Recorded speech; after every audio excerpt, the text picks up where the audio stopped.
Dari semua inisiatif kita di Kemendikbud nggak ada yang lebih penting daripada apa yang berdampak kepada guru. Peningkatan kapasitas guru adalah yang terpenting dari seluruh formula pendidikan ini. Jadinya kenapa kita fokus sama guru penggerak dulu, karena kepemimpinan sekolah itu adalah ya si kepala timnya, ya kan? Kepala tim manusianya itu di masing-masing sekolah kita, kepala sekolah, pengawas, gurunya guru, itu pertama harus kita pastikan kualitasnya terbaik. Jadi itu yang pertama. Kedua adalah regenerasi guru. Ini gimana ini? Yang keluar dari program-program PPG kita yang menjadi guru, itu harus kita pastikan punya kualitas yang terjaga. Dan itu adalah salah satu inisiatif beda kita adalah untuk memastikan guru-guru baru itu bisa dalam suatu standar yang bisa terjamin bahwa mereka punya kapasitas untuk menjadi guru yang baik.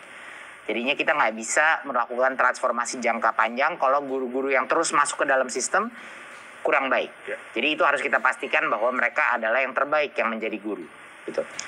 Dari sisi kesejahteraan ada beberapa inisiatif karena ini luar biasa pentingnya kesejahteraan untuk meningkatkan kualitas. Kalau guru-guru yang baik tidak punya nafkah yang baik, satu, profesi guru akan selalu sengsara.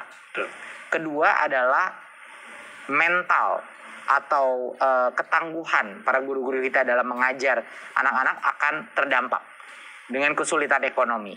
Mau guru sehebat apapun kalau mereka sulit mencari nafkah, ini akan menjadi penurunan kualitas pembelajaran di sekolah-sekolah kita.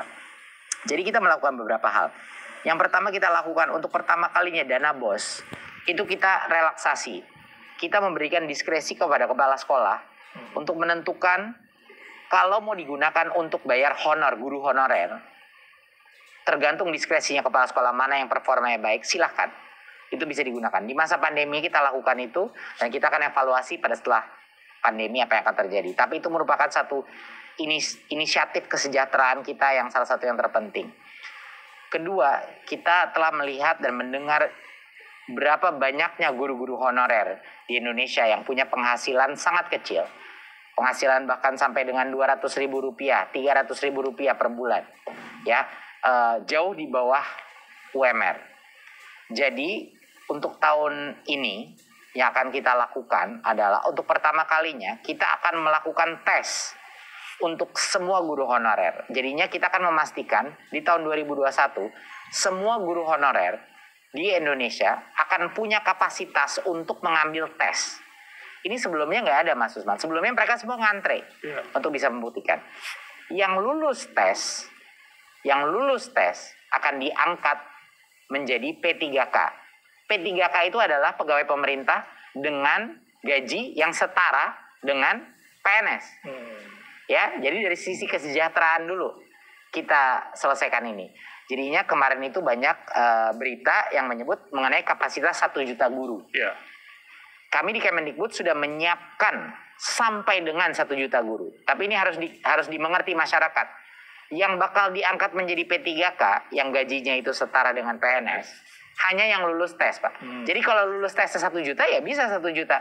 Kalau yang lulus tesnya cuma 100.000, ya cuma 100.000. Yang lulus tes 200.000, ya 200.000 yang menjadi P3K. Tapi guru-guru honorer ini walaupun gagal pertama kali, mereka bisa mengambil sampai dengan 3 kali. Di tahun ini, tahun depan, ya kan? Kita akan memberikan kesempatan karena tes ini bisa dilakukan secara online di tempat testing center kita. Jadi ini merupakan satu inovasi untuk bisa memberikan keadilan sosial bagi semua guru honorer untuk bisa membuktikan kepada negara bahwa mereka layak menjadi setara sejahteraannya dengan PNS. Walaupun P3K ya. Jadi itu yang penting, Mas Usman, bahwa ini adalah hal yang belum terjadi sebelumnya gitu.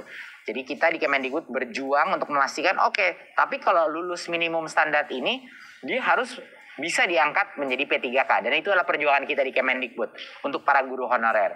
Dan alhamdulillah dengan dukungan Bu Menkyu dan Bapak Menpan RB yang luar biasa, dukungan mereka itu luar biasa, dan Pak Mendagri juga, ini merupakan suatu inisiatif yang telah kita dorong, dan akhirnya di tahun ini semua guru honorer bisa membuktikan kelayakannya untuk menjadi P3K, tapi tetap dengan standar. Karena kalau tidak ada tes itu, tanpa standar itu, kita berpotensi merugikan anak-anak kita, dan itu tidak boleh. Gitu. Ya, ini menarik sekali, sebuah upaya untuk memuliakan guru. Betul. Guru itu harus kita muliakan. Kaisar Hirohito waktu Jepang dibom atom itu, yang dia tanya berapa banyak guru yang selamat. Betul. Kemudian juga guru salah satu prioritas penerima vaksin COVID kan, itu karena memang guru harus dimuliakan, dan saya kira apa yang dilakukan oleh Kemendikbud itu luar biasa untuk mensejahterakan. Makanya Mas Usman, waktu pemerintah menghadirkan berbagai macam bansos kepada masyarakat, Kemendikbud langsung berargumentasi bahwa secara spesifik, apalagi guru-guru non PNS yang pekerjaannya tidak terjamin dan dengan gaji yang tidak terjamin, ini nggak bisa. Mereka harus dilihat sebagai suatu grup ekonomi yang rentan, gitu. Jadi itu adalah argumentasi Kemendikbud di pemerintah pusat, sehingga kita akhirnya berhasil membantu jutaan guru non PNS dengan BSU, masing-masing diberikan sebesar itu yang 1,6 juta rupiah. Dan alhamdulillah itu telah diterima kebanyakan guru non PNS kita, dan sangat membantu meningkatkan semangat mereka di masa krisis ini. Baik, Mas Nadiem, kita